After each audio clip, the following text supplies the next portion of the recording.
Picture this. Two of history's most influential philosophers, separated by 3 centuries, somehow find themselves face to face in a dimly lit Parisian cafe.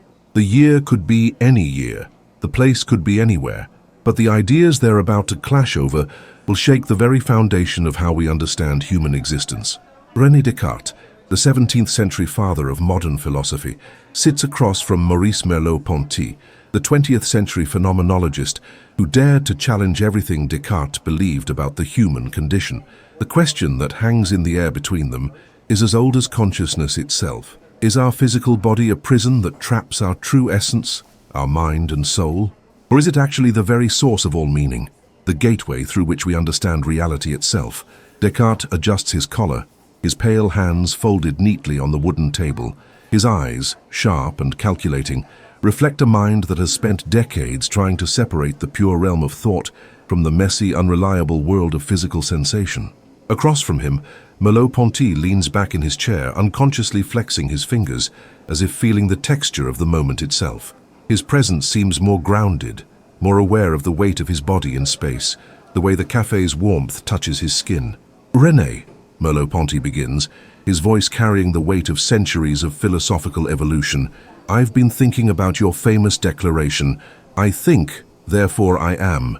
It's elegant, I'll give you that. But tell me, when you said those words, weren't you breathing? Wasn't your heart beating? Weren't you feeling the scratch of your quill against paper?" Descartes raises an eyebrow, a slight smile playing at the corners of his mouth. "Maurice, my friend, you're already making my point for me. Yes, all those bodily functions were happening, but they were irrelevant to the truth I discovered. The essence of what I am, my mind, my soul, exists independently of whether my heart beats or my lungs draw breath. The body is merely the vessel, and often a faulty one at that." The cafe seems to hold its breath as these two titans of thought prepare to wrestle with one of humanity's most fundamental questions. Around them, the ordinary sounds of clinking cups and murmured conversations fade into background noise. This isn't just an academic debate. It's a battle for the very soul of human understanding. "But that's exactly where I think you've gone astray," Merleau-Ponty responds, leaning forward slightly. His movement is fluid, natural, embodying the very philosophy he's about to defend. You see the body as something separate from thought, as if you could peel away your flesh and bones and still have the same insights, the same understanding of the world. But I say that's impossible.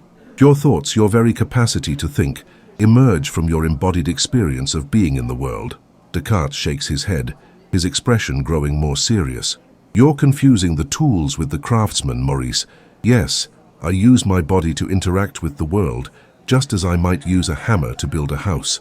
But the carpenter, the essential me, exists whether the hammer is sharp or broken, whether my body is young or old, healthy or sick. The mind is the true self, eternal and perfect in its capacity for pure reason." "Ah, but that's where you're wrong," Merleau-Ponty says, his eyes lighting up with the passion of someone who has dedicated his life to understanding this very question. "You're not a carpenter using a hammer. You are the hammer and the hand that holds it and the eye that guides it and the intention that drives it. There's no separation. When you reach for your coffee cup right now, your understanding of cup isn't stored in some immaterial mind. It's lived through your body's relationship with that object." As if to prove his point, Descartes deliberately reaches for his coffee, but his movement is mechanical, almost theatrical. "I reach for the cup because my mind has rationally determined that I wish to drink. The physical action is simply the execution of a mental command. The body obeys the mind, not the other way around." Merleau-Ponty can't help but laugh, a warm sound that seems to fill the space between them. "René, you just proved my point without realizing it. Watch how you reached for that cup. Your hand shaped itself to the cup's form before you touched it. Your arm moved through space with practiced grace. Your eyes judged distance and angle automatically. All of that happened before your rational mind could even process what you were doing. Your body knew that cup in a way your mind alone never could. The tension in the air is palpable now. Not hostile, but electric with intellectual energy. These aren't just abstract ideas being traded back and forth. They're fundamentally different ways of understanding what it means to be human, what it means to exist in the world, what it means to know anything at all." Descartes sets down his coffee cup with deliberate precision, the slight clink against the saucer marking a pause in the conversation. His expression grows more intense, as if he's preparing to reveal something profound that he's discovered through years of methodical doubt and careful reasoning. "Maurice, Let me tell you about the night that changed everything for me, Descartes begins, his voice taking on an almost confessional quality. I was 23, staying in a small heated room during a terrible winter campaign in Germany. I had locked myself away from the world, determined to doubt everything I had ever believed until I found something absolutely certain, something that couldn't be questioned. Merleau-Ponty shifts slightly in his chair, unconsciously mirroring the intensity of the moment. The cafe around them seems to fade further into the background as Descartes continues. I doubted my senses. After all, they had deceived me before. I doubted my body. It felt pain when there was no injury, saw shapes in shadows that weren't there. I doubted the external world. How could I know for certain that anything around me was real and not just an elaborate dream or the deception of some evil demon? But then, in that moment of complete skepticism, I realized something extraordinary. Descartes pauses, his eyes growing distant as if he's reliving that pivotal moment. Even if I was being deceived about everything else, the very fact that I was thinking, that I was doubting, proved that I existed. Not my body, that could be an illusion. Not the external world, that could be fake. But my mind, my thinking self, had to be real because it was doing the doubting. That's a powerful insight, Merleau-Ponty acknowledges, though his tone suggests he's preparing to challenge it. But I wonder if you've drawn the wrong conclusion from it. You experienced that revelation in a heated room, didn't you? During a harsh winter, when your body was seeking warmth and shelter? Descartes waves his hand dismissively. The circumstances were irrelevant. The truth I discovered transcends any physical situation. But does it really? Merleau-Ponty presses. You speak of doubting your senses, but it was through your senses that you first learned language, understood concepts, experienced the world that gave your thoughts their very content. You could doubt the reliability of any particular sensory experience, but could you doubt that your capacity to think at all depends on your embodied existence? Of course I could, Descartes responds firmly. In fact, I must. The body is constantly changing. Cells die and are reborn. Children grow into adults. The elderly lose their faculties. But mathematical truths remain constant. The laws of logic don't age. The mind's capacity for pure reason doesn't depend on whether the body is strong or weak. Merleau-Ponty leans back, considering this carefully. But René, even your mathematical truths were learned through embodied experience. You first understood counting by handling objects, grasping them, arranging them in space. The geometry you prize so highly emerges from spatial relationships that your body navigates every day. You're trying to separate the dancer from the dance. No, Descartes says, his voice growing more passionate. I'm trying to free the dancer from the limitations of a failing mortal form. The body grows old, gets sick, dies, but the truths the mind discovers through reason are eternal. When I solve a mathematical proof, the validity of that proof doesn't depend on whether I'm young or old, healthy or sick. The mind can transcend the body's limitations. Can it, though? Merleau-Ponty asks quietly. What happens to your mathematical proofs when someone suffers brain damage? What happens to pure reason when the body's chemistry changes? You speak of the mind as if it floats free from physical reality, but every piece of evidence we have suggests that consciousness and body are intimately connected. Descartes straightens in his chair, his intellectual pride clearly engaged. You're confusing correlation with causation, Maurice. Yes, damage to the brain affects thinking, but that doesn't mean the brain creates thought. A damaged radio receives fewer signals, but that doesn't mean the radio creates the radio waves. The mind uses the brain as its instrument, but the essence of mind, the soul, if you will, is something beyond the physical. But that leaves you with an impossible problem, Merleau-Ponty points out. If mind and body are completely separate substances, how do they interact? How does your immaterial mind move your material arm to reach for that coffee cup? How does physical light hitting your eyes create mental images? You've created a gap that can't be bridged. The challenge hangs in the air between them, and for a moment, Descartes seems genuinely troubled by it. It's the same problem that has plagued dualistic thinking for centuries, the interaction problem that philosophers still wrestle with today. Perhaps, Descartes finally says, the interaction is more mysterious than I initially thought. But mystery isn't the same as impossibility. The alternative you're proposing, that mind somehow emerges from mere matter, seems even more mysterious to me. How does consciousness arise from unconscious flesh and bone? Merleau-Ponty takes a slow sip of his coffee, seeming to savor not just the taste, but the entire experience. The warmth of the cup in his hands, the aroma reaching his nostrils, the way the liquid feels as it travels down his throat. When he sets the cup down, it's with the deliberate thoughtfulness of someone who is about to make a crucial point. René, you keep talking about mystery, but I think you're creating mystery where none needs to exist. Merleau-Ponty begins. You ask how consciousness could emerge from flesh and bone, but you're still thinking of consciousness as something separate that needs to emerge. What if consciousness isn't separate from embodied existence at all? What if they're two sides of the same coin? Descartes furrows his brow. I'm not sure I follow your meaning. Let me put it this way. Merleau-Ponty continues, his hands moving as he speaks, gesturing in a way that seems to embody his very argument. When you see the color red, you don't experience two separate things, a physical light wave hitting your retina and then a mental sensation of redness. You experience red as a lived, embodied phenomenon. The redness isn't in your mind separate from the world, and it isn't in the object separate from your perception. It exists in the relationship between your body and the world.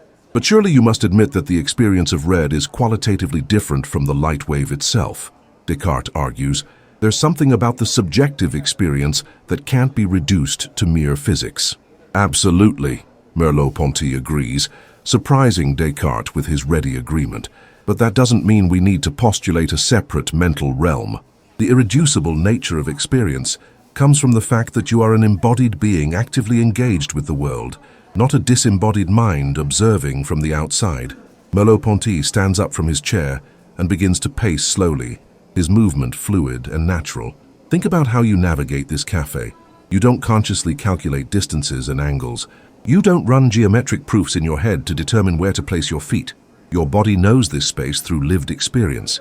It has what I call motor intentionality, a form of understanding that doesn't require explicit thought. But that's precisely my point, Descartes responds.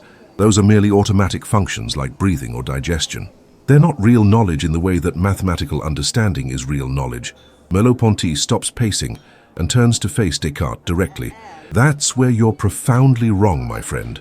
That bodily knowledge is the foundation upon which all other knowledge is built. Your mathematical understanding of space emerges from your embodied experience of moving through space. Your logical reasoning develops from your early experiences of grasping and manipulating objects in the world. Are you suggesting that mathematics is somehow biological? Descartes asks, his tone mixing curiosity with skepticism. I'm suggesting that mathematics is embodied.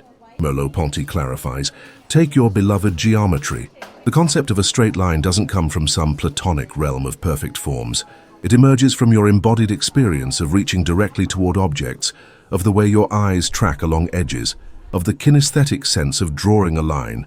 The abstract mathematical line is a refinement of lived bodily experience. Descartes shakes his head vigorously. No, you have it backwards. The mathematical line is perfect, eternal, unchanging. The physical approximations we see in the world are imperfect copies of that mathematical ideal. My mind can conceive of perfect geometric forms that no physical object could ever embody. Can it, though? Merleau-Ponty challenges.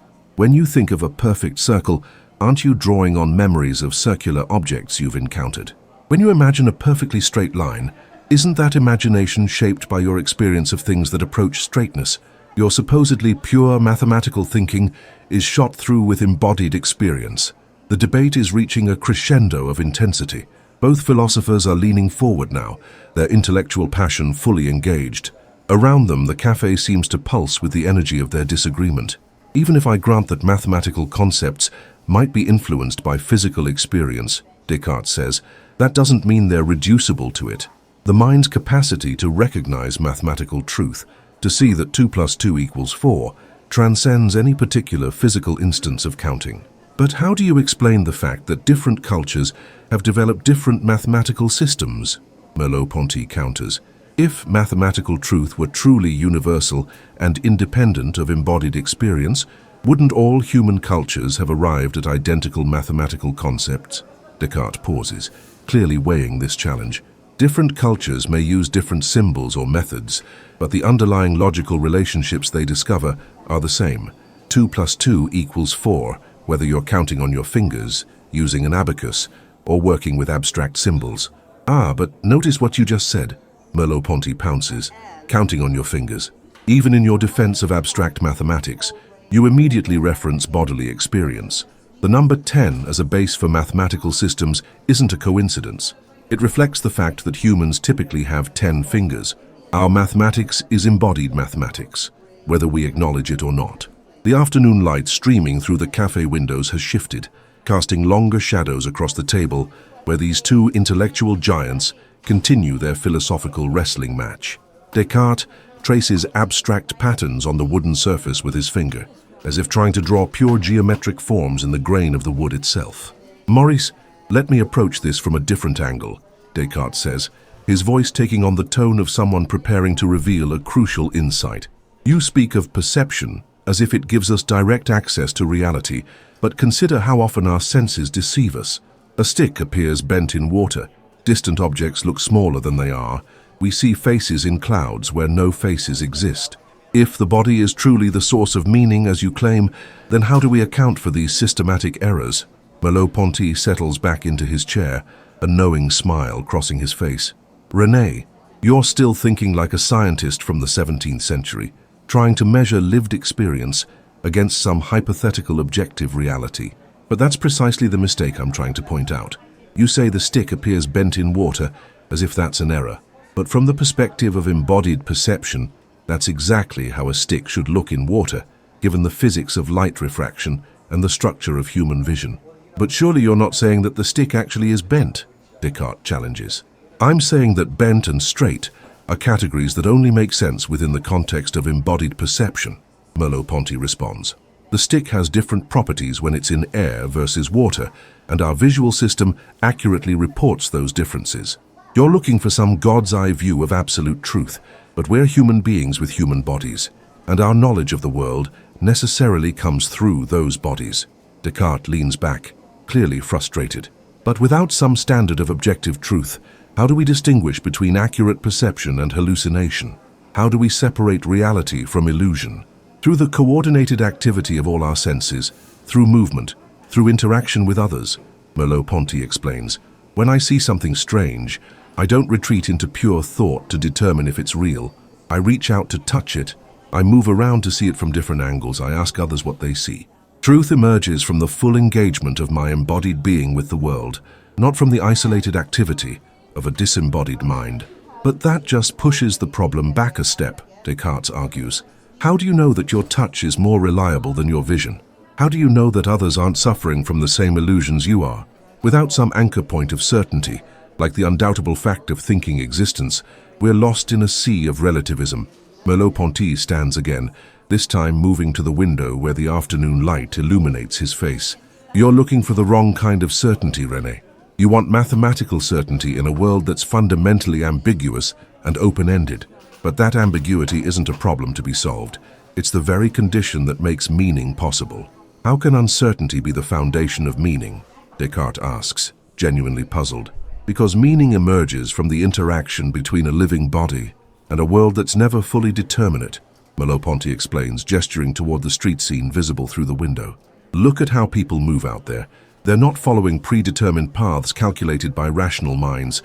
They're responding to the flow of the crowd, adapting to unexpected obstacles, reading subtle cues from other bodies. The meaning of their movement emerges from the dance itself. Descartes joins him at the window, but his gaze seems more analytical, as if he's trying to reduce the complex human interactions to simpler mechanical principles.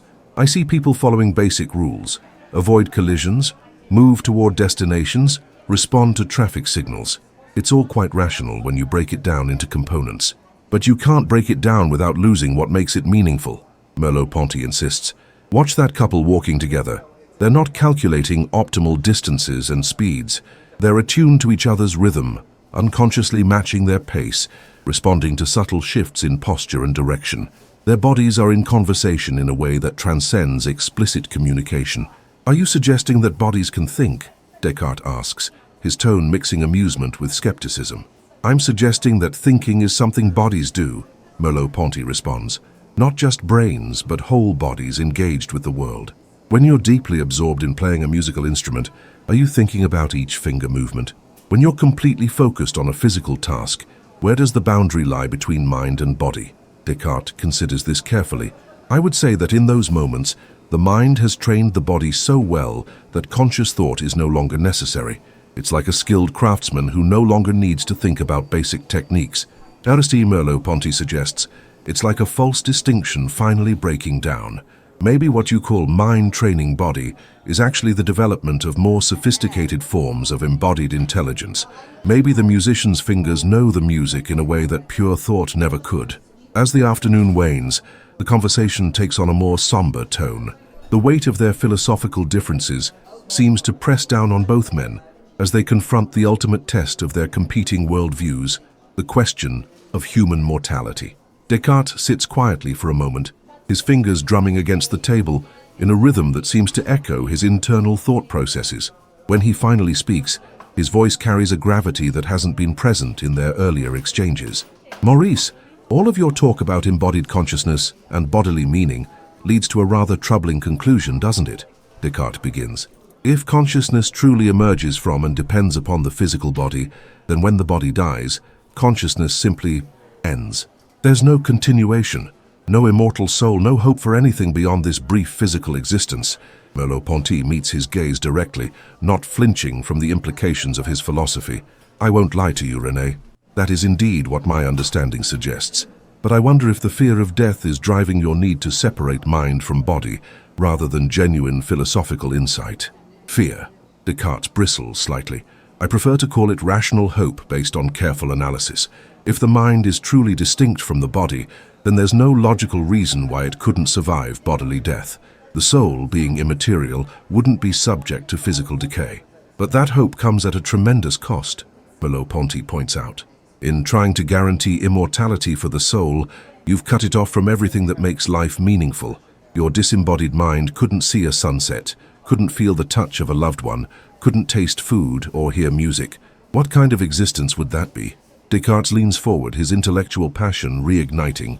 It would be an existence of pure understanding, of direct communion with eternal truths, no longer limited by the imperfections of sensory perception. The soul could know reality as it truly is, not as it appears through the distorting lens of physical existence. That sounds more like a mathematical abstraction than a human life. Merleau-Ponty responds softly. You're so concerned with escaping the limitations of embodied existence that you're willing to give up everything that makes existence worth having. And you're so attached to the pleasures of physical existence that you're willing to accept its ultimate meaninglessness, Descartes counters. If everything ends with death, if there's no transcendent purpose or eternal significance to human life, then what's the point of any of it? Merleau-Ponty turns back toward the window, watching people pass by on the street below. The point is in the living itself, René. The meaning doesn't come from some external guarantee of permanence. It emerges from the rich texture of embodied experience, from the connections we make with others, from the way consciousness and world intertwine to create significance. But that meaning is so fragile, Descartes argues. One accident, one disease, one moment of violence, and it's all wiped away as if it never existed. Yes, Merleau-Ponty acknowledges, it is fragile. And that fragility is part of what makes it precious. If meaning were guaranteed to last forever, would it be as valuable? If consciousness were permanent and indestructible, would each moment of awareness be as significant? Descartes shakes his head slowly. I can't accept that, Maurice. I can't accept that human consciousness, this miraculous capacity for thought, for love, for understanding, is just a temporary accident of biology. There has to be something more, something that connects us to eternal truth. But why does it have to be eternal to be meaningful? Merleau-Ponty asks. A flower isn't less beautiful because it will eventually wilt. A piece of music isn't less moving because it will end. A relationship isn't less valuable because the people involved will someday die. The temporary nature of embodied existence doesn't diminish its meaning. It intensifies it. Perhaps, Descartes concedes reluctantly, but I still maintain that the mind's capacity to grasp eternal truths points to something beyond the merely physical. When I understand a mathematical proof, I'm not just having a biological experience. I'm connecting with something that transcends time and space. Or, Merleau-Ponty suggests gently, you're having an experience so profound, so rich with embodied meaning, that it feels eternal. Maybe the sense of transcendence comes not from escaping the body, but from fully inhabiting it, from the complete integration of consciousness and world that sometimes occurs in moments of deep understanding. The two philosophers sit in contemplative silence for a moment, each wrestling with the implications of the other's worldview. Outside, the shadows are growing longer, and the cafe is beginning to empty as the day draws toward evening. The golden hour light streaming through the cafe windows casts everything in a warm, almost ethereal glow as Descartes and Merleau-Ponty prepare to bring their philosophical encounter to a close. Both men seem changed by their debate, their initial positions perhaps not abandoned, but certainly complicated by the depth of their exchange. Descartes picks up his coffee cup one final time, but now the gesture seems less mechanical, more thoughtful. Maurice, I must admit that our conversation has given me much to consider. Perhaps I have been too quick to dismiss the role of embodied experience in human understanding. And I've been reminded of the power of your central insight, Merleau-Ponty responds, the capacity for critical thinking, for stepping back from immediate experience and questioning its validity.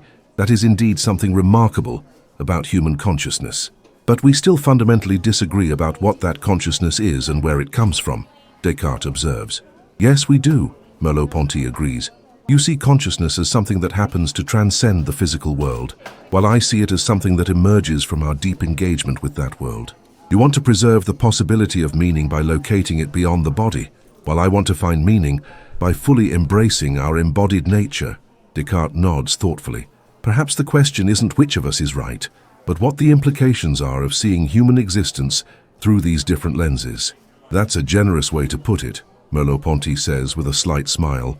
Your vision offers hope for transcendence, for meaning that extends beyond physical death. It gives dignity to human reason and suggests that we can connect with eternal truths. That's not something to dismiss lightly. And your vision, Descartes responds, offers a way of being fully present in the world, of finding meaning in the richness of immediate experience rather than always looking beyond it. It suggests that we don't need to escape our humanity to find significance. We need to embrace it more completely. The two philosophers rise from their chairs, the formal debate giving way to something more personal, more human. As they prepare to part ways, there's a sense that something important has been shared between them, even if no final resolution has been reached. René, Merleau-Ponty says as they move toward the cafe door, I wonder if our disagreement itself proves something important about human consciousness. Here we are, two embodied beings using our physical voices to debate questions that have no easy answers. We're thinking with our whole bodies, our gestures, our expressions, our tones of voice. Even our most abstract ideas are shot through with lived experience. Perhaps, Descartes replies, but notice that we're debating questions that transcend our particular circumstances. The ideas we've been discussing would be equally valid whether we were in this cafe or any other place, whether we lived in the 17th century or the 20th. That suggests something beyond the merely local and embodied. As they step out into the Parisian evening, the question that brought them together remains unresolved. Is the body a prison that limits our access to pure truth and eternal meaning? Or is it the very foundation from which all meaning emerges, the instrument through which consciousness engages with the world? Perhaps the answer matters less than the asking. In grappling with this question, we're forced to confront what it means to be human, what it means to know anything at all, what it means to find significance in existence. Whether we follow Descartes in seeking transcendence beyond the physical, or Merleau-Ponty in finding meaning through embodied engagement, we're participating in the ongoing human effort to understand ourselves and our place in the world. The debate between these two great thinkers continues in every person who has ever wondered about the relationship between mind and body, between consciousness and world, between the temporary and the eternal. It's a debate that has no final answer because it touches on the deepest mysteries of human existence. As Descartes and Merleau-Ponty disappear into the evening crowds, their ideas live on, continuing to shape how we think about consciousness, knowledge, meaning, and what it means to be human. The body may or may not be a prison, but the mind's capacity to question its own nature, whether that questioning happens through pure reason or embodied experience, remains one of the most remarkable features of human existence. In the end, perhaps both philosophers were pointing toward the same fundamental truth, that consciousness, however we understand it, is precious and profound, worthy of our deepest consideration and care. Whether we find meaning by transcending our physical nature or by fully embracing it, the search for understanding remains one of the most distinctly human endeavors. The cafe empties, the conversation ends, but the questions linger, as vital and urgent today as they were when these great minds first grappled with them centuries ago.